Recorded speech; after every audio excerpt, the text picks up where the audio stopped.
try and wait this one out, but it's been, you know, it's past the deadline now, and I've heard nothing. So I assume, um, well, you know, for all I know, I could get the call right now, but I doubt it because I was told Friday, and it's currently Monday, and literally heard nothing. So I assume that, you know, because I assume that like the people that did get it, they would be like phoned first or whatever, and the people that didn't. Like, I was told that whether I got it or not, I'm pretty sure I do, and I'm pretty sure I was told Friday, because I do have to think, I just haven't listened back on it. But yeah, I want to go through my little process trying to get a job at ASDA, because it was just horrible. It's just horrible. So I get the phone call telling me I got the interview. You probably think, oh, you got the interview, that's great. No, you got to remember that if someone's disabled, I'm pretty sure it's just guaranteed in. I might be wrong. Apparently, if for a lot of these places, but I don't understand because I've applied to some places and I haven't got it, even though. So I don't know, but I know Asda is big, so supposedly big on this disability scheme, whatever. So I get told for 11:30 saying that I've got an interview. I was like, okay, get there for 11:30. I was told to go to the service desk on the phone. So I walk in the store. I ask the security guard, where is the service desk? He doesn't say anything to me. He doesn't say a word. He just points. And I point to where he's pointing, and he's pointing to the other side of the store, right? So I go to where he, and it's like, near the other side of the store, and I was like, well, where is the service desk? So I ask a woman, and she points back down near to where the guy was. Because you gotta remember, I pointed to where he pointed, and it's like, there. Because, you know, like, he was pointing upward, and he wasn't even pointing towards the service desk to begin with. And I go over to the other side of the store to where he was pointing. He didn't say anything, so I go over there, and I asked the woman, and she says, "Oh, you know, back down to where the security guard was." So I go down there, and actually, no, she pointed to well, what's it called? You know that convenience bit? It was near the security guard, but she was pointing, and I go to there. I ask, "Hey, where is the service desk?" And the woman says, "Oh, it's over there." And I was like, "Where? I don't see any place named service desk." I didn't say that exactly. And she said, "Oh, it's just called services because that sounds a bit rude." And I was like, "Oh, services," and I point there, and she says yes. So I go over to services. Gotta remember, it's not called service, because I thought it would just be called service desk. Because I was like explicitly told a couple of times on the phone service desk. So I think, oh, it's just called service desk. I didn't realize it's called. Maybe that's my fault. Maybe that's my fault. I just realized I'm not even playing. I mean, there's nothing really to play. And I get to the service desk and I wait for, I'd say, a good 5, 6 minutes, maybe longer than that. And finally someone comes over after a bit of waiting. It's like, oh, I'm here. Sam said to come here on 11:30, go to the service desk and say that you're here to see Sam. She gives me the booklet, I sign in, takes me over to the other side of the store. But like, this is like the staff room, like on the other side of the store. And I've, you know, the guy, the security guard, pointing, like not even saying a word. As I was trying to, you know, speak, I was saying over there, and he doesn't say anything. Because I asked for the service desk, not the staff room, and I'd like to keep. And you know, like even if it was this, like the staff room was like, cause it's like through this warehouse bit, and obviously I couldn't just go in there, could I? I couldn't just walk into the off limits warehouse bit and go to the staff room that I don't know where it is. But anyway, the woman takes me through the warehouse to the staff room, and there I wait. there was a couple other people in there watching the news, and I was waiting for Sam. I'd say for about 10 minutes before Sam just finally shows up. And no apology for being 10 minutes late. No, no, nothing. It just tells me to come on over to the interview room. Now we go over to the interview room. Everything goes normally.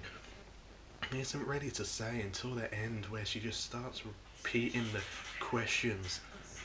Like, starts repeating the questions she already asked, and started like confusing herself. Like, and then like she had like a 5 second memory or something. And when she started confusing myself, then I started getting it, because you gotta remember, this is an interview where they're supposed to be evaluating how well. And I remember saying as well that on the thing, the disability thing, I have dyspraxia, and I'd like for them to keep that in mind. But it's unfair for someone with dyspraxia.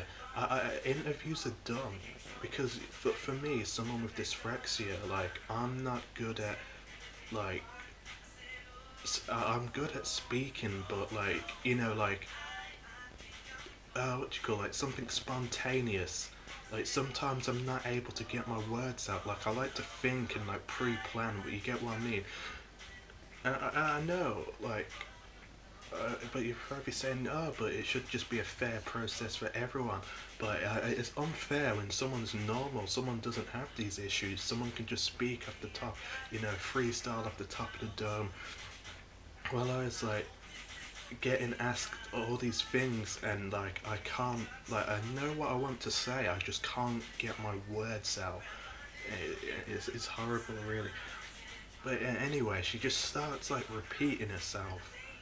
Like, not like, oh, like accidentally. Like, I swear, like I said, you're gonna have to, because I did record everything, as I have to now, so that I don't, because if I do get oh, you didn't do this, I was like, oh wait, hold on, here's the recording, I did exactly, you get what I mean.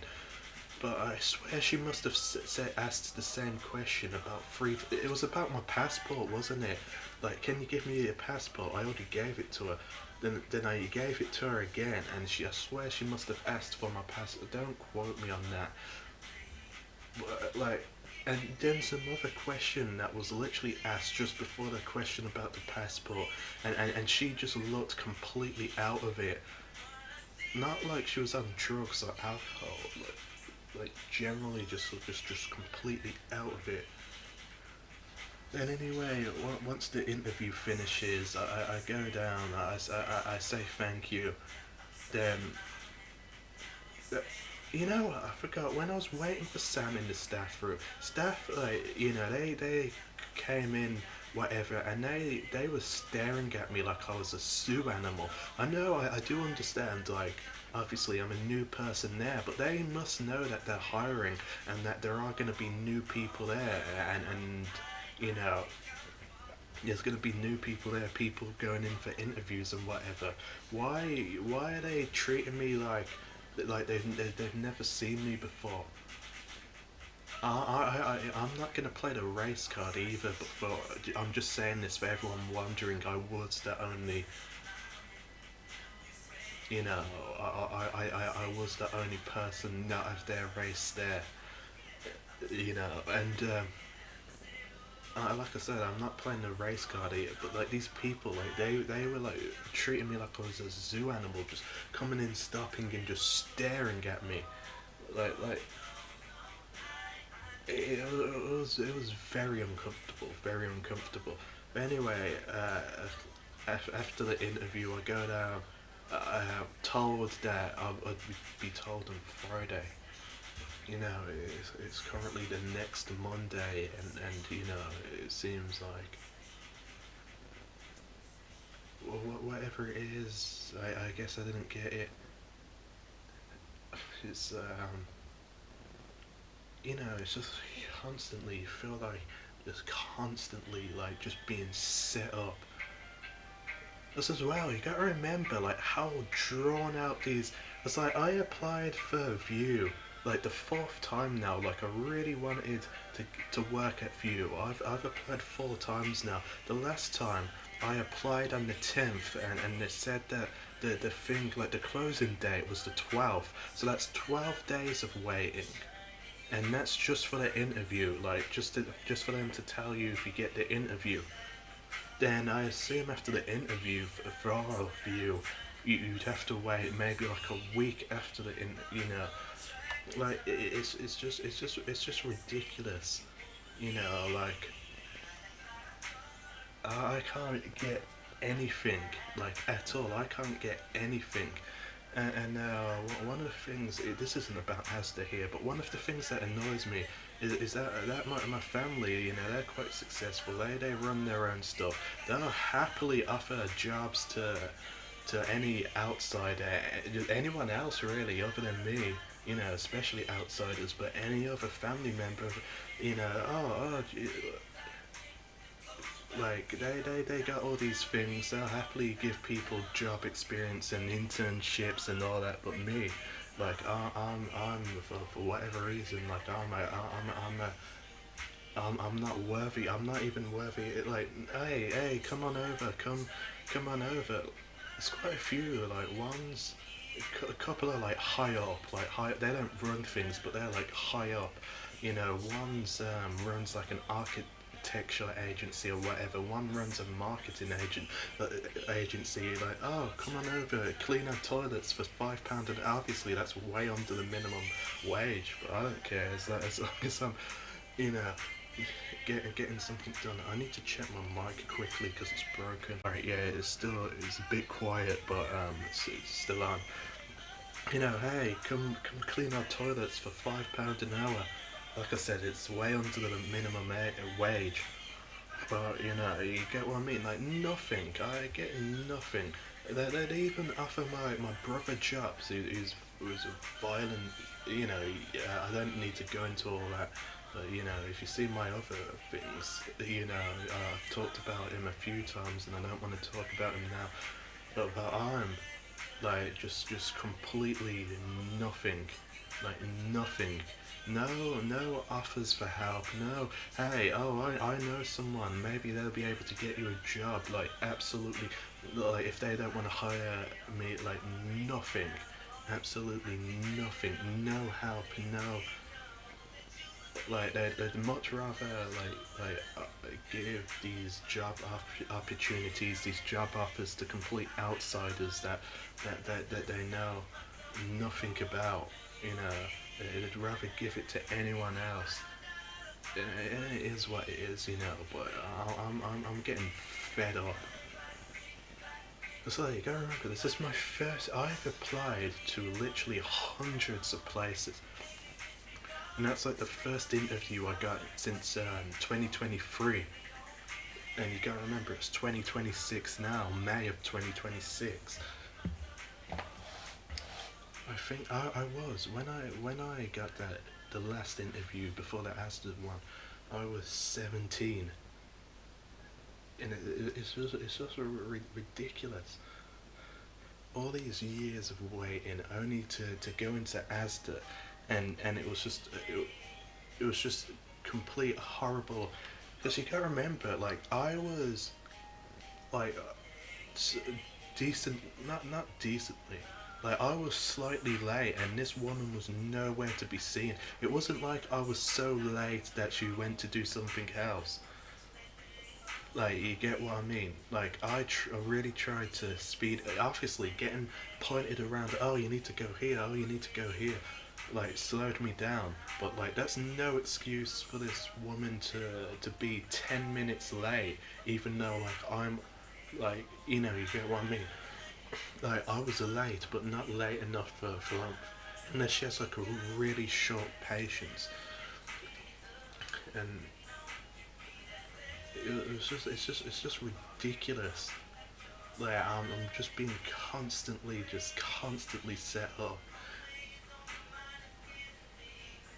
Like and really nothing else to say. But yeah, Aston was just horrible, absolutely awful experience.